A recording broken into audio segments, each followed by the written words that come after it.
Today, we're excited to hear from Wei Dong Yang on what can data visualization learn from dance. Thank you for coming here today. I'm just going to give you a few, quick rundown, a curtain speech. My name is Alex. I am your chat moderator and Zoom host for the evening. I would just like to give some reminders that today's event is a recorded event. So if that makes you feel uncomfortable in any way, please feel free to directly message me. I will just also guide us to turn off our cameras or your cameras at the beginning of the talk, and I will leave you out of the recording.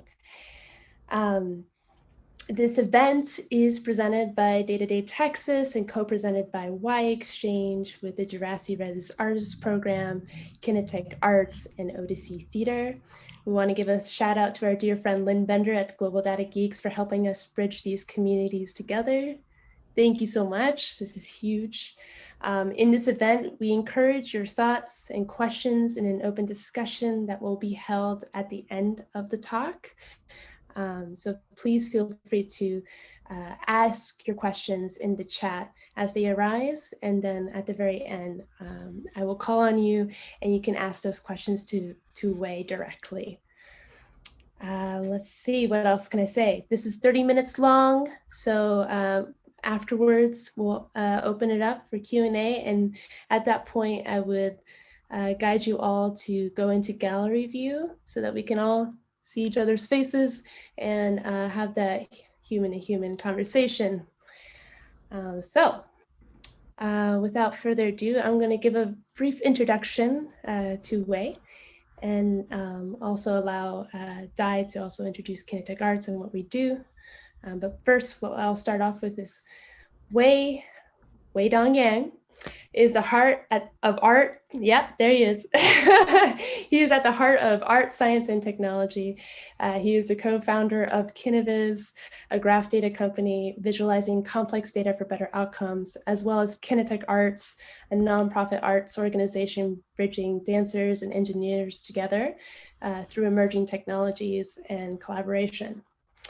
He has worked for 10 years as a product manager and R&D scientist in the semiconductor industry, has been awarded 11 US patents, and has contributed to 20 plus peer-reviewed publications. Alongside his wife, co-founder and artistic director of Kinetech Arts, Diane Lopez da Silva, he has created numerous performances and installations and collaborated with people from all around the world. And not only that, he has performed as a dancer with various dance companies, including Kunststoff, Paco Games, and Sarah Shelton Mann. So honestly, the question is, what don't you do, Wei? Yeah, and I would like to have Dai, who's also here on the call, just to say a few words about Kinetech Arts and what we're about, and then we'll get started. Maybe I will engage in a conversation a little bit later. But I just want to say thank you, everyone, for being here tonight. This is a very special event. We usually do Y-Exchange at the very last Wednesday of the month, but I'm very glad that Global Data Geeks is hosting this event. So thank you, everyone, for coming.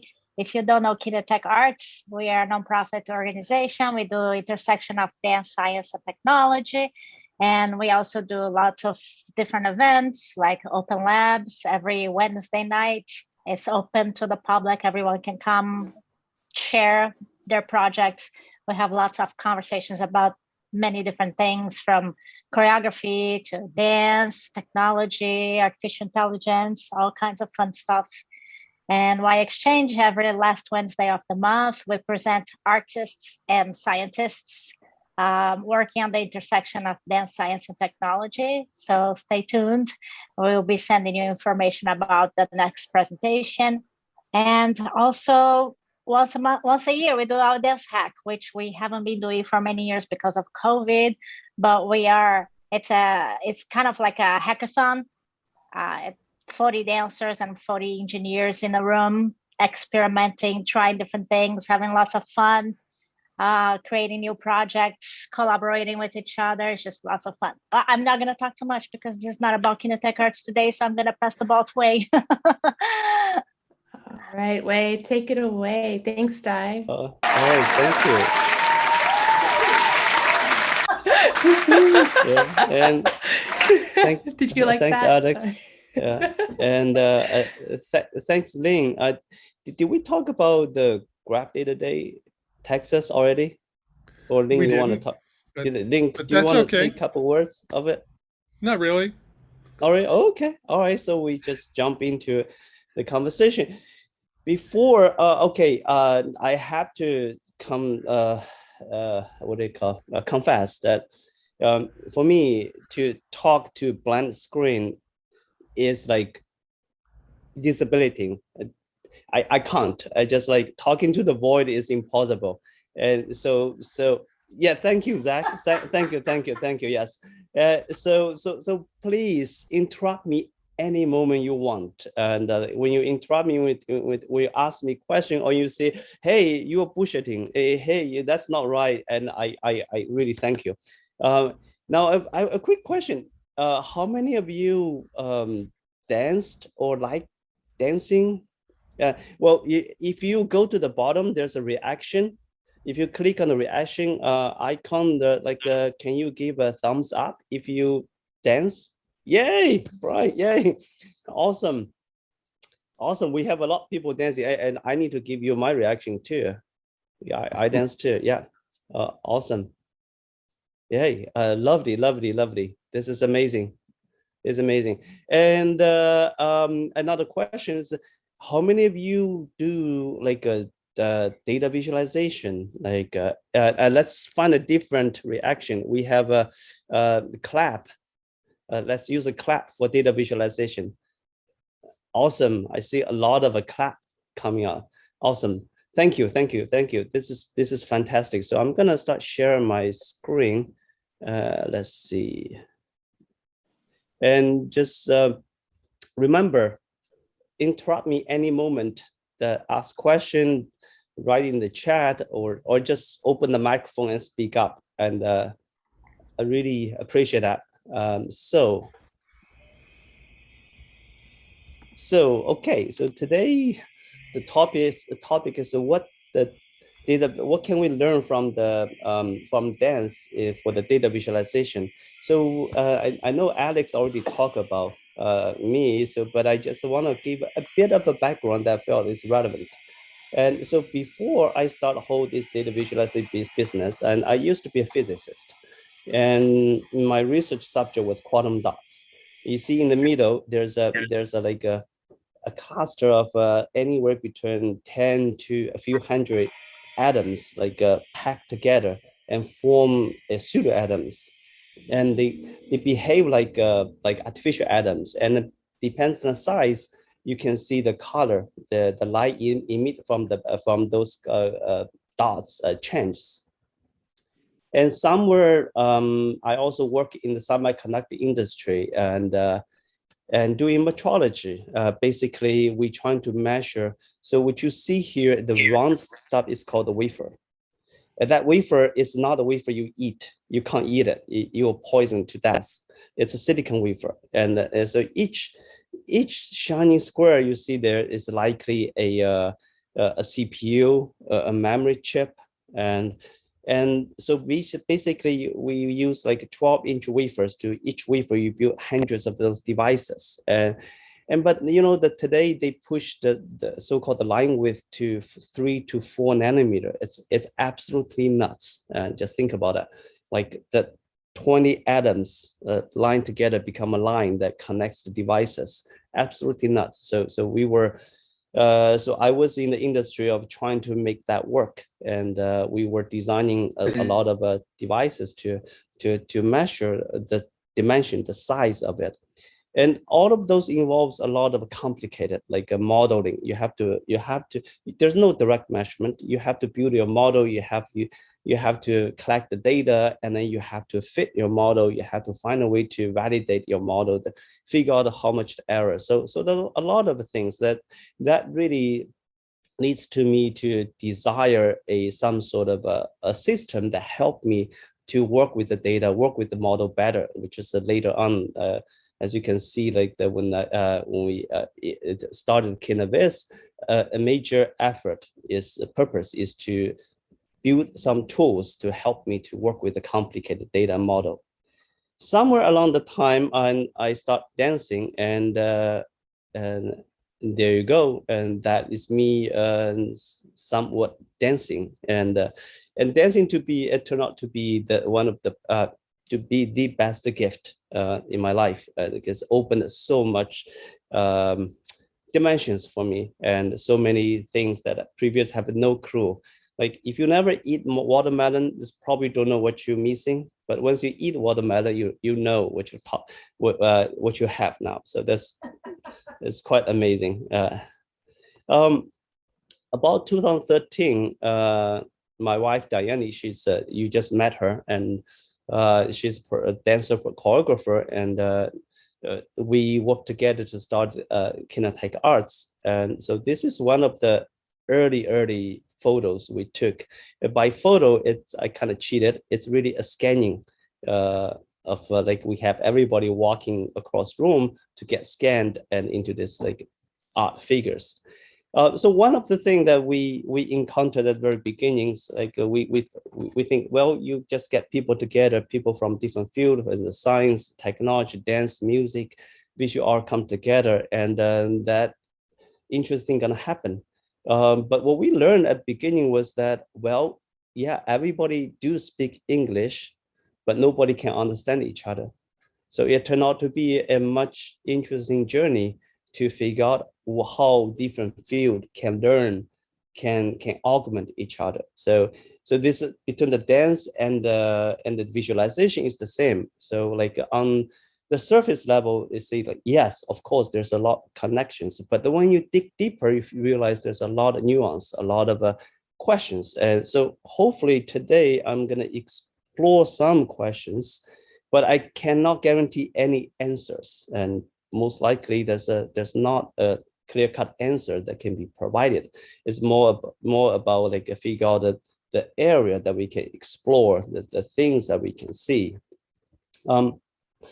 Now, along the way, and while we were developing Kinetech Arts, we also decided to create a company. This is more about, we realized that an artistic company cannot serve commercial purpose. They have to be totally separate. That's why we created Kineviz. As you can see, our tagline is bring wonder to data.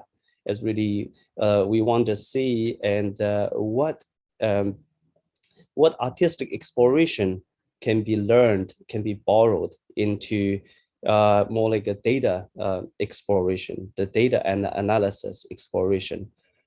We kind of it's a two-way street. And from artistic exploration, yes, it gave a lot of inspirations and also point out a lot of the directions, the potential direction that we never thought about as a scientist, as a data scientist, a data analyst. And on the other hand, the exploring in the data, in artificial intelligence, in the interactive technology also give a lot of inspirations, a lot of ideas that we can use to for artistic exploration. So this is been quite an exciting journey over the past 10 years. Oh wow, almost 10 years, 9 years now. So I kind of thinking what we're doing at the Kineviz is as a human-centered visual analytics. The key term is a human-centered. It's like, it's a lot of how we experience, how we connect to the information, to the input, to the other people, to the idea. And that's really is in the center of core of analytics.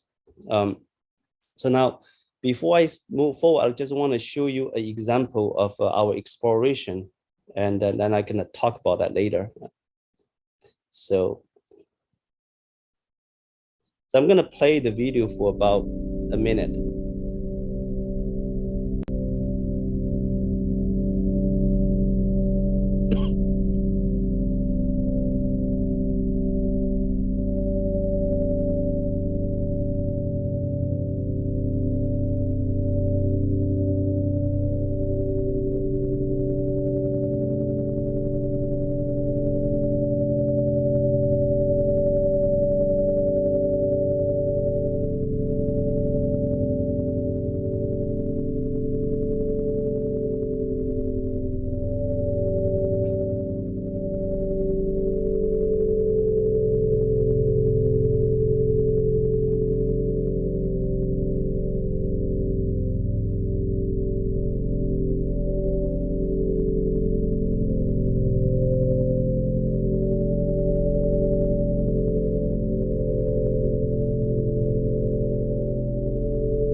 So what you see here is actually a data visualization live interact with the dancer. And the dancer you saw, the first dancer is Diane. You just met her. And the second dancer is Irene. She's leaving Chicago. And the work is actually done, when was it? Was it 2014? Quite a while ago.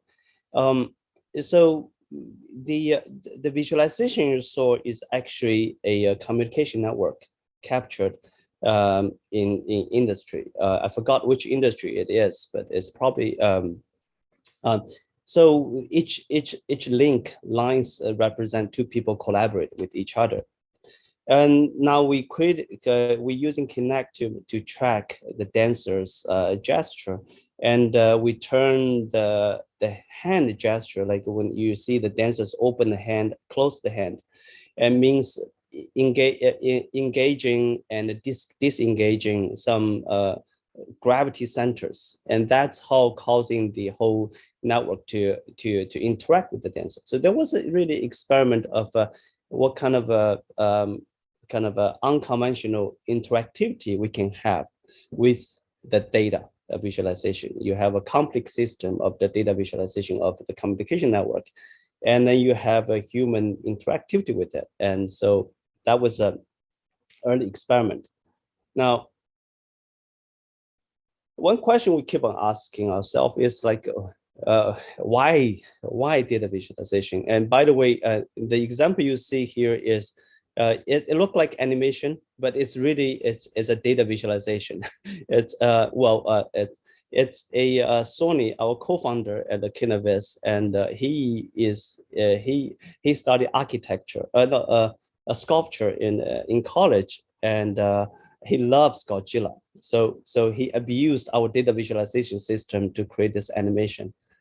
So why data visualization? And of course, like we want to illustrate an ideas or information, piece of information or opinions, and we want to connect to people. So that's for most people. I think when we first thinking about data visualization, we first thinking about we want to illustrate. And then we probably want to discover, and there are situations that we have no idea what is in the data. Like we want to look for needle in the haystack, and we want to build a visualization so we can discover information. Or sometimes we just for the beauty of it, and it's really beautiful, and we're not worried too much about the purpose or why we want to do it. It's just like the beauty might be good enough. Now let's think about why we dance. And the first I came to me is the love, because dance enriches love. If you think about visualization, for the last items is for the beauty, the dance could be just for the beauty. And of course, like when we come to the dance performance, it's creating dance shows, and there's a lot of desire to express and also to connect to the audience. And we want our work to have impact. We want audience to take something from our work. And also, more often than not, a choreographer getting to the studio only have a vague idea of what she or he is doing. And the process of making a dance is actually help the artist to discover why exactly I'm making this, or why am I interested? So it's really counterintuitive. Sometimes we often think we interested in something, then we go do something. But very often it's like we have no idea why we're interested, or we no idea am I interested or not. We just something get going, and along the way we discover, oh, this is why we're interested. I think Philip Glass famously said that he has no idea what he was doing until he finished his composition, and that's the moment he know what he was doing. So that's very typical in artistic process. So from mapping those two together, we can see a lot of parallel between the data visualization and dance. And the one thing I have to say that they both are highly creative activities, and then with such require a lot of explorations and free explorations. Also, here, let me quickly chat a little bit about some challenges facing data visualization. And well, the data can be highly complex, and very often we deal with like high dimensional data, and often the data can be noisy, and the information is hidden within a noisy data. So how do you expose the hidden information? And that's quite challenging. And then, of course, like very often something we know what's in there, but can you connect and convey to a viewer? That's a challenge. And of course, very often I encounter a situation that I have to do visualization in order to discover what's the question. Same thing, let's look at the dance making. Dance making and like the what is it, like a discovery often is upfront, like, and of course when you're making a dance, you often have audience in your mind. What are you communicating? How do you communicate? You have to discover what you're communicating. And lastly, the dance itself is highly complex, and it involve like complex patterns, complex coordinations, complex interactions among dancers, and even among the compositions. So I just quickly give a few examples of this is from some dance. So a fun fact, like within Kineviz, actually more than 50% of people in the physics in Kineviz, like Alex, are artists themselves. Alex is actually amazing dancer, and she's a choreographer as well. Sony, which I showed you earlier, and he's a sculptor, used to be sculptor. And Alice, and she's a visual artist, and then she was looking at the patient Cynthia data, and it's a health record data, and she creating something that can review certain structures in the patient data. So here's something made by Alex, and like to me, it's a piece of poetry. It's dancing. It's beautiful. Well, what does it convey? Well, you feel free to ask Alex and after this. And this is something a little bit more utility driven, and this is actually 10,000 sensors in a steel manufacturer factory, and then organized in this ring. And then the purpose of this is to illustrate when something, some specific area of the factory become like off the limit, or like goes across some certain threshold, you can quickly see where the error comes from, and which other area it has affected. So that's a quite utility reason, but it reviews certain structure. By the way, I have experienced that music and the visualization is highly connected. And in fact, some of the most exciting, engaging visualization I've seen are from musicians. I think later on, I'm going to show you one of the examples from flow.gl. I won't tell too much now, you will see. And I think somewhere in this meeting, Phil is also a musician. I've seen some of the visualization he created. It's very musical.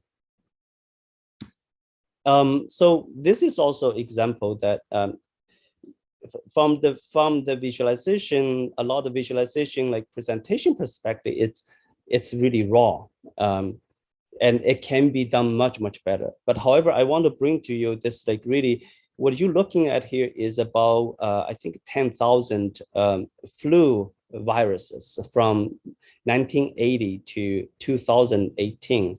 And those viruses were run through with deep learning to compare the similarities among those viruses. And now what you see when the two pieces of virus are close to each other, meaning they're more similar with each other.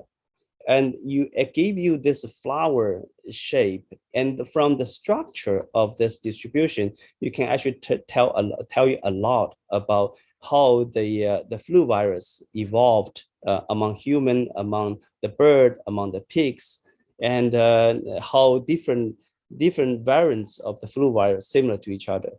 Today we're doing something similar, but with COVID virus. I'm gonna straight forward.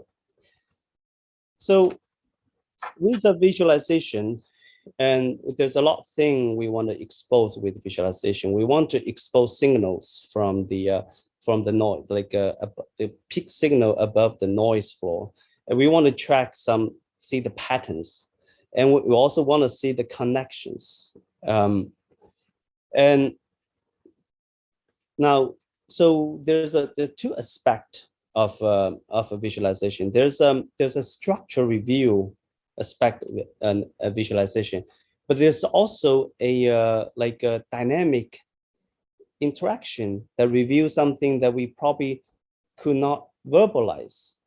And I like to just quickly talk about like the history of dance. Like on the on the left, you see is the picture from the Swan Lake. It's a four little swan, and from San Francisco Ballet. I believe that's this year's like a production. On the right is Steve Paxton and Nancy Stark doing contact improvisation.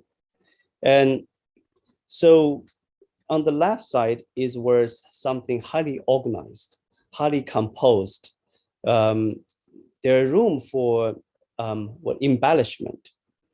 But when you have a group of people dancing together, the precision and the elegance is paramount. And if one person do something 1/8 of the beat late, the whole group gets broken. On the other hand, on the right hand side, you see those two peoples are purely just improvising. Their structure, the external structure disappeared. There's not a set choreography anymore. There's no like, okay, I do step number 1, you do step number 2, and there's a rule of engagement between two people, and those two people, they leverage each other's the gravity to create a performance. They compose on the spot.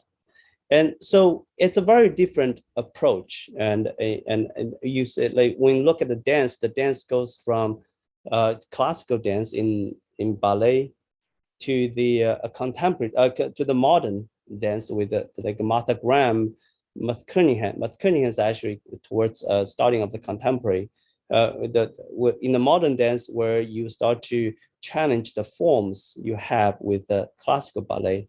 And then you go to the contemporary dance, we start to challenge the very structure of the dance. Do you need a structure? Or can you have a set of rules rather than a structure to express an idea? So that really gives us it's like a idea about in the data visualization as well. Do we always have to have a structure, or can we have some information review itself through a set of rule of interactivities? So I'll just quickly show you one example we did in. It's also an early day work from Kineviz.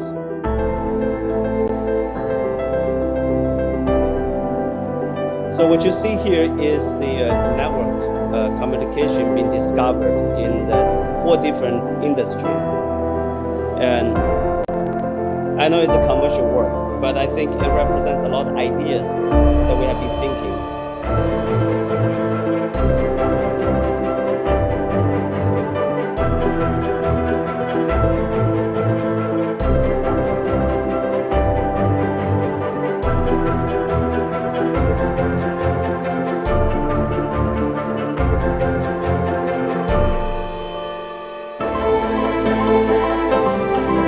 You can see the different industry has a very unique signatures.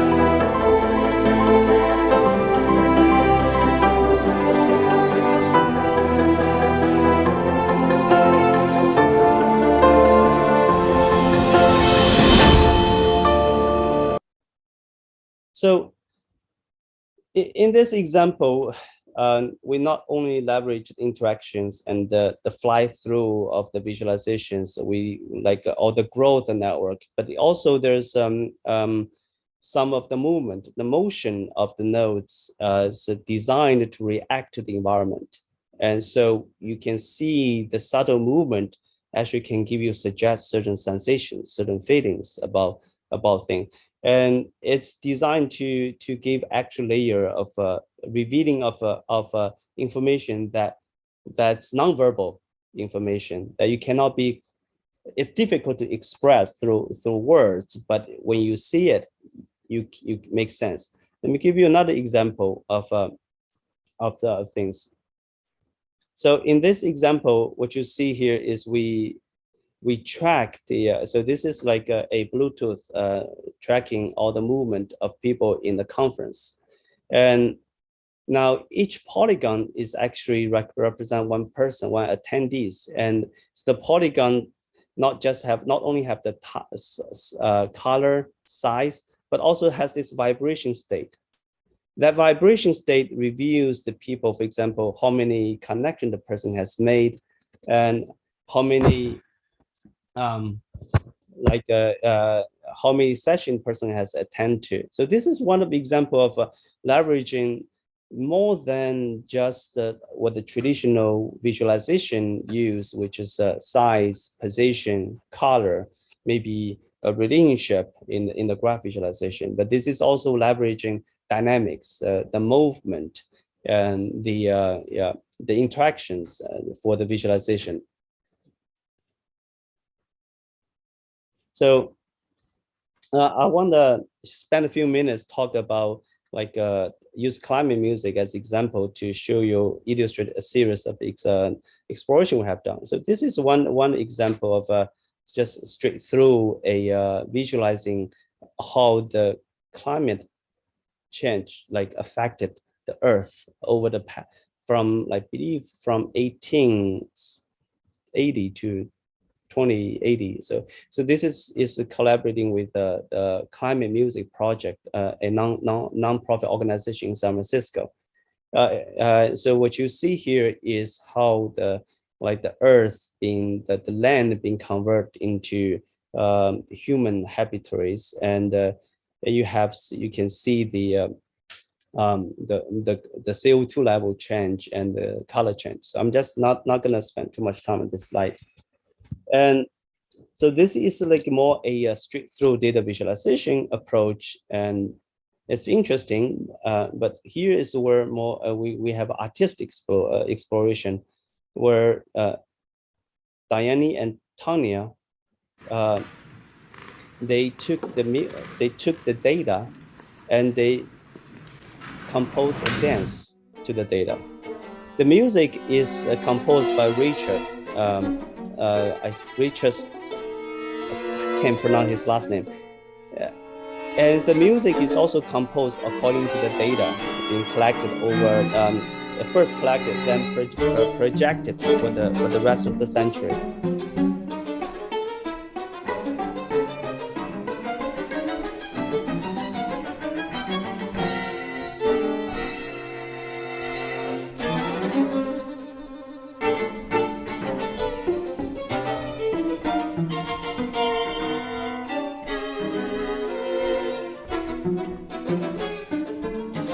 So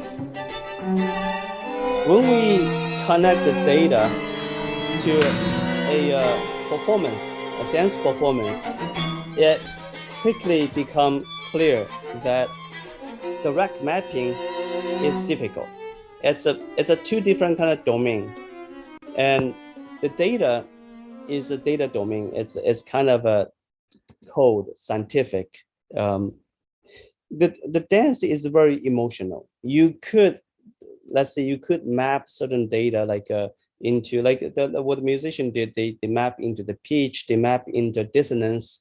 With the data, with the dance, you can say, hey, I can map into the movement intensity. I can map into the space I covers. I can map into the height.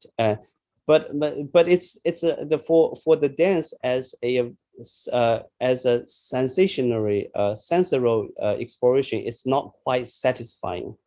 And the dancers took a lot of creative approaches to express a lot of a more like human experience through this data evolution, which I felt is very interesting. So here I want to show you another example. So this guy is called Jason Marsh, and he's a genius guy, and he created a company called Flow.gl. So he's a musician, he's a violinist, and he's also happened to be a so-called information architect, and he designs informations presenting. So this on the right is one of the example of his approach on the climate music, climate. Let's see if I can make a full screen. And so where is my full screen button? Okay, so here. The Divine Comedy I just gonna Dante play for a little bit. Inferno. I found myself within a forest dark, for the straightforward pathway had been lost. Ah me, how hard a thing it is to say, what was this forest, savage, rough and stern, which in the very thought renews the fear. So bitter is it, death is little more.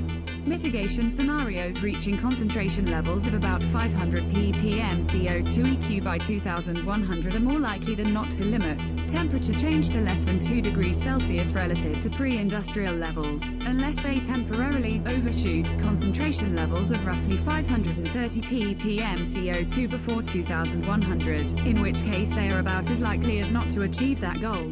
Scenarios that reach 530 to 650 ppm CO2 concentrations by November 2018, strong winds caused another round of large destructive fires to erupt across the state. This new batch of wildfires includes the Camp Fire, which killed at least 88 people and almost 50 still unaccounted for. It destroyed more than 18,000 structures, becoming both California's deadliest and most destructive wildfire on record.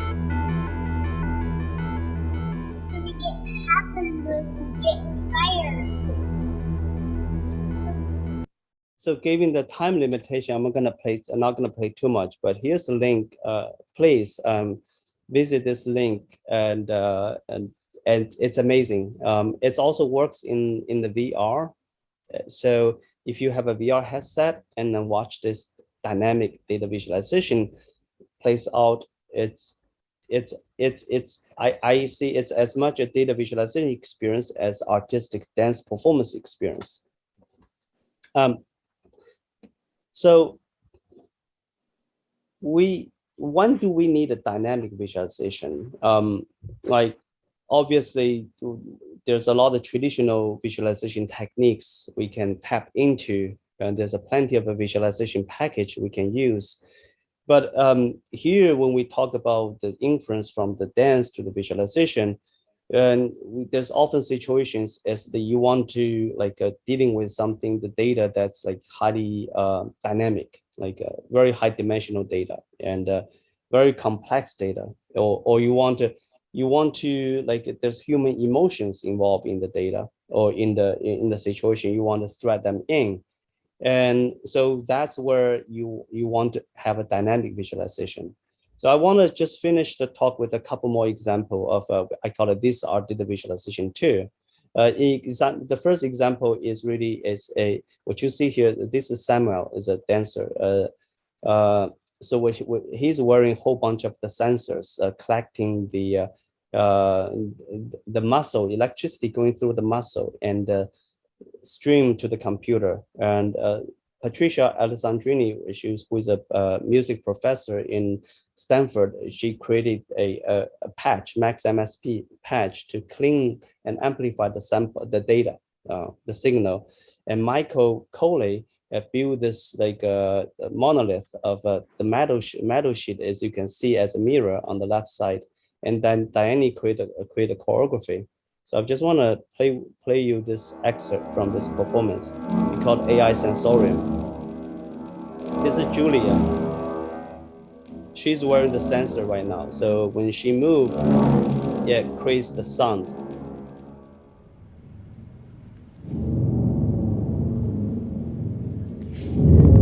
Samuel is improvising with the sound that's been created.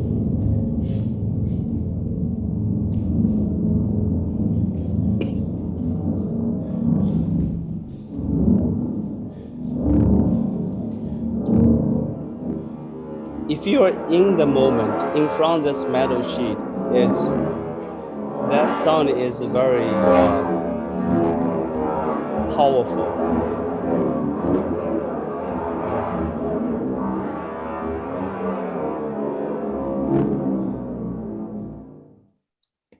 So one last example I want to show you is, so this is we collect the data from 2016 Twitter on the US election data. We look at most specifically, we're tracking how the bots, like the artificial intelligence, the non-human users of Twitter took over the whole conversation from, like, at the beginning, there was a very few, and later on it became more and more. So it was a collaboration between Jiayi Yang, who is a professor of design at UC Davis, Shiwen Yang, who is a fellow physicist, and us.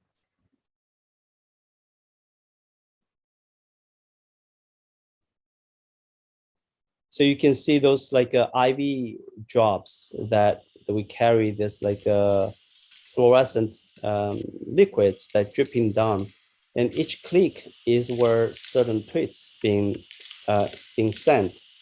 And at the bottom, you see those lights. The lights responding to is the tweet coming from a human or coming from a bot. If it's a human, you see the slow flash. If it's a bot, you see this like a harsh, fast flashing. And so we literally condensed 6 months of the data into about 10 minutes of the time frame. And then you can experience like from somewhere between like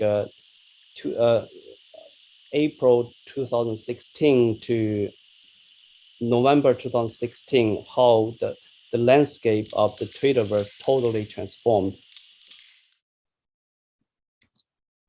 Oh, did I close my, I just closed my, that's okay. That was my last slides. And anyhow, so thank you so much. And like, I just want to finish this thought is, what can we learn from what data visualization can learn from dance? I think there's many things. For me, it's both data visualization and dance are creative activities, no doubt about it. As a creative activity, it requires a lot of explorations, and very often to discover the question you try to ask is more important to actually figure out the question. And two, they both involve a lot of complex dynamics components. And three,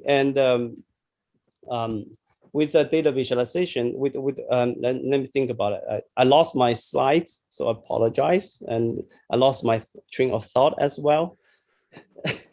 It's the creative mind, right? There's a lot of creativity. Yes. It just goes here, goes there. Well, thank you. I think we got a lot. Yeah, so I actually invite people to use their real percussive instruments, which is their hands. So yes, feel free to unmute yourself. Yeah, give that human touch. Thank you. Thank you, Wei. Thank you. Yeah. Thank you.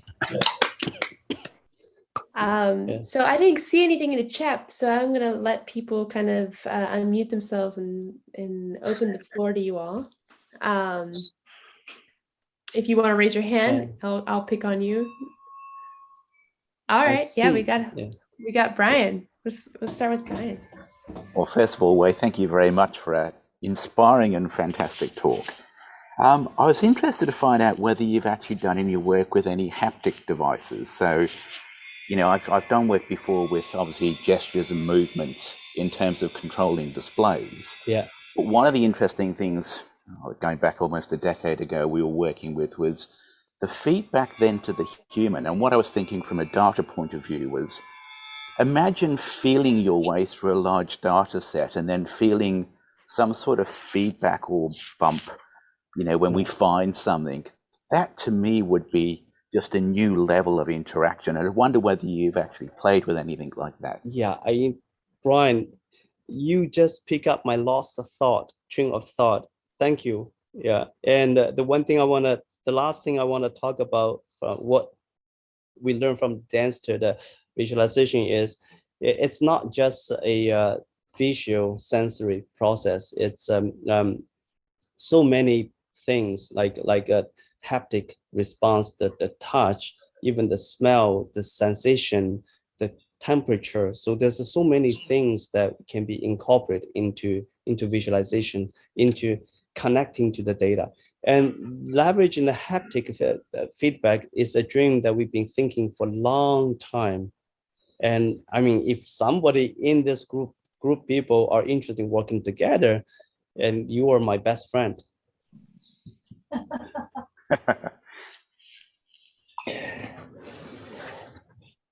So, hey, Dave Stumpf. Hey, Dave. Yeah, this is inspiring to me. One of the startup companies I've worked with is dealing with Parkinson's disease. And, I saw your dancer with all of the sensors on them. They're doing this with Parkinson's and measuring their tremors, their bradykinesia. Sounds like this would be right up your alley. That would be fantastic. Indeed, yeah. I'll introduce you. Thank you. Yeah. By the way, Dave and I gonna have a talk together. He's a genealogy pioneer, and we're giving a talk about genealogy at Graph Connect next week in Austin. A lot of good friends on this call. Yeah. Good question. Yeah, also a neurologist, so I wear two hats. So yeah. There are 2 questions in the chat. We have a question from Vic. I'm going to go in order of the chat. Yeah. Vic, would you like to ask it? Sure. Hi, Wei. Hi, Vic.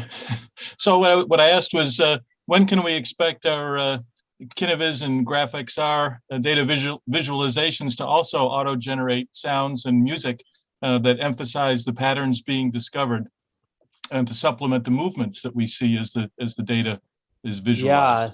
Yeah, that's another research subject I'm highly interested. If you have any a good a fit of the examples, like the data that we can explore, I'd love to do that. And Yeah, yeah. I was gonna say, because to me, the examples that you showed, even with the music and the dance, it has so much more impact when the music is overlaid to me, that rather than just seeing the movements. And so the same with the data visualization. Yeah, exactly. Like we actually like I showed one example collaboration with Patricia Alessandrini from Stanford, and is it one of how we convert the sound from the muscle electric signal from the muscle into the sound. And we also work with some researchers in Berkeley as well in creating the sound field based on the movement, based on so this is actually a performance Diane is going to do next week at Lake Tahoe, and that she's controlling an instrument through a string. And we measure the movement and measure the energetic state of her movement and map into the soundscape. And those researchers really, the original motivation for those research is really exactly what you talk about. But however, we start with as early as you see in Kinetech Arts, we start as exploration, as just play with it, and just we don't ask what's the value of it. We just, is it interesting enough? If it is, let's go for it. And then later on, what we learned from those exploration can turn into something that useful. So I'm really, if anybody have a good case that we can apply to, I'm more than happy to jump onto it. Also, thank you, Don, for flipping the question around. Can you ask it actually? Yeah, great talk, Wei. That was really enjoyable. Oh, thank you. Yeah, so I was wondering about going in the other direction. If you've learned some things from data visualization that feed into dance. We did the attempt of like, for example, we learned interactivities between, like for in the graph visualization, you have all the elements connected with each other, and which triggers movement and triggers layout. We apply same thing in the dance, in inference. The dance composition, essentially we inference how dancers interact with each other. We designed a set of rules to help dancers communicate and respond to each other, and that it's not exactly what you see as a force layout, but it creates a lot new possibilities.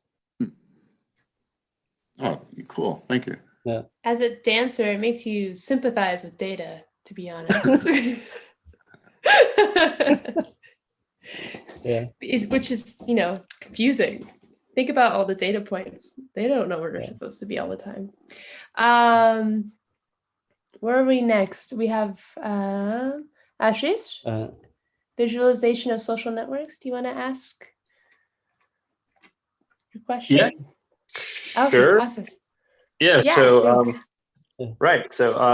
I have studied physician networks in neurology and oncology for a really long time, and exploring those physician networks is challenging. Just like loading so many nodes in a graph, and I've experienced working with D3 and Neo4j. But amongst the presentations, you talked about a three-dimensional, like a VR experience to explore graphs. I was wondering if you had any modern technology suggestions for something that would allow us to traverse a graph or explore the graph and look at the connectivity of nodes and these highly connected graph data. Yeah, so actually the Graph XR from Kineviz is actually designed specific for that purpose.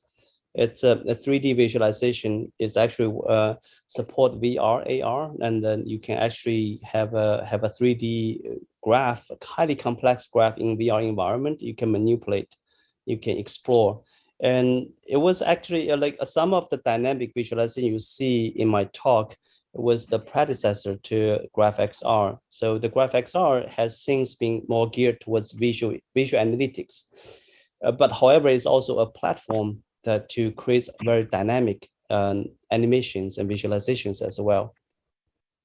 So if you're interested, like talk to us, we can show you. Actually, we have if you go to graphxr.kineviz.com, I believe that's right, Alex? Is that? Yeah, you can set up free account to just play it yourself. Okay. Yeah, connect with us.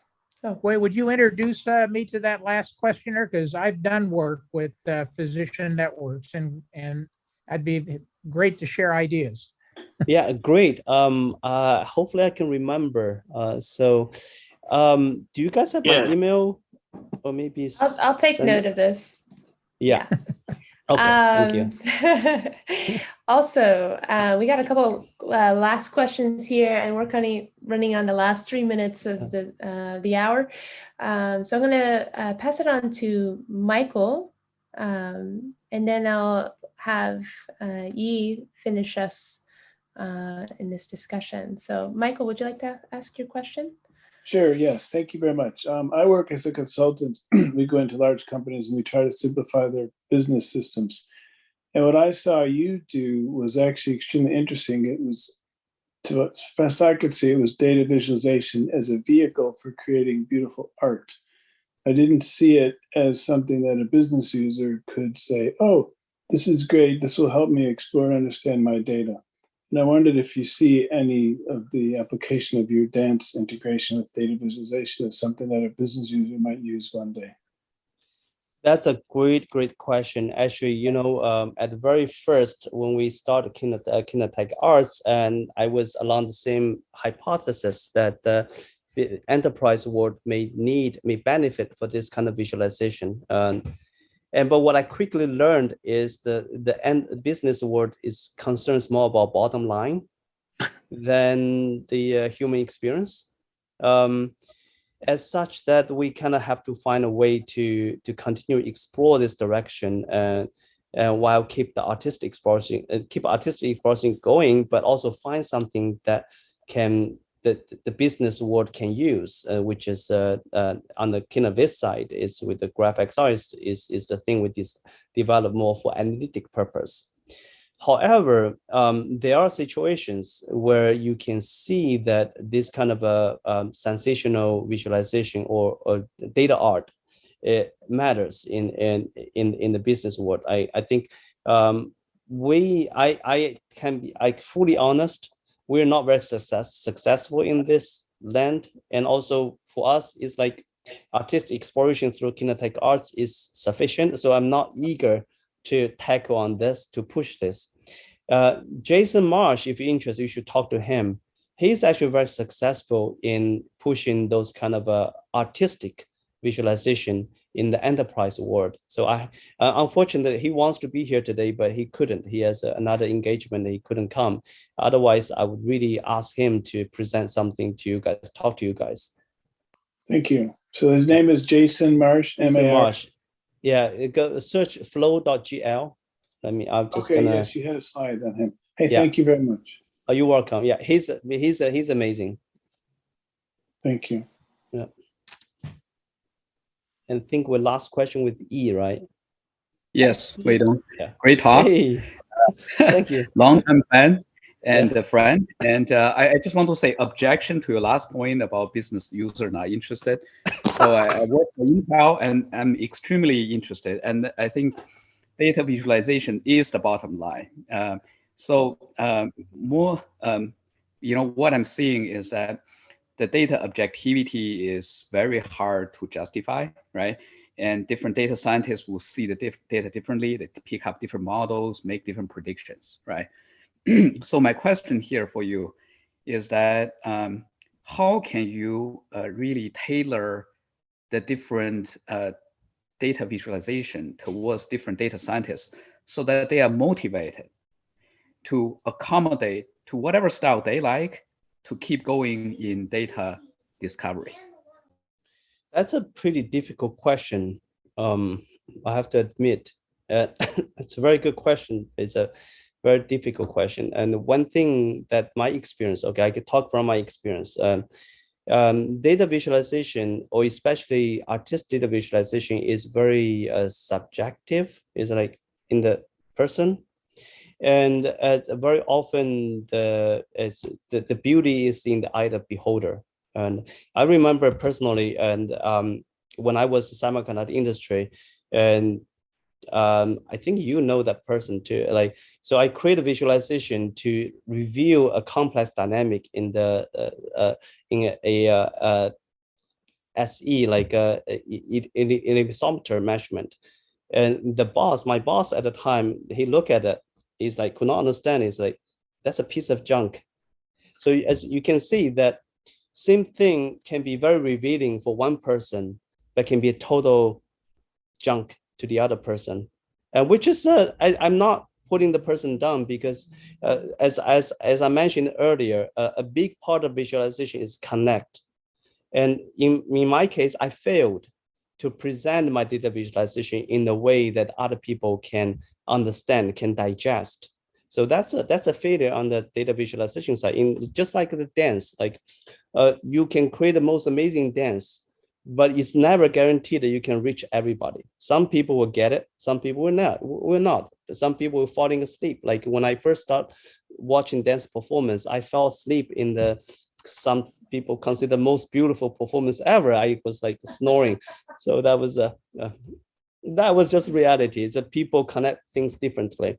So it's now come back to the scientist. I have to say that scientists often invest a lot in what they're doing. And they often have some idea about what is the right way to approach things. So often I found it's really hard to convince scientists the other way around. And so in the sense to your question, I don't have an answer. My experience is like, well, it takes time. The most we can do is just expose and show people, and people can pick up or not pick up. I think the stubbornness of scientists are well documented. And my hope is that with art, they will be able to see the other side of things. And also, I think with dance, especially with the subjectivity, people don't feel threatened about right or wrong. They will just sit back and just relax and then see how other people do things, and which they may agree or not agree. So that actually raises more curiosity, and their curiosity and skill, that combination is the key. So, but thank you very much for your comments. Indeed. Thank you. That was a great discussion today. Thank you guys for staying a little bit over.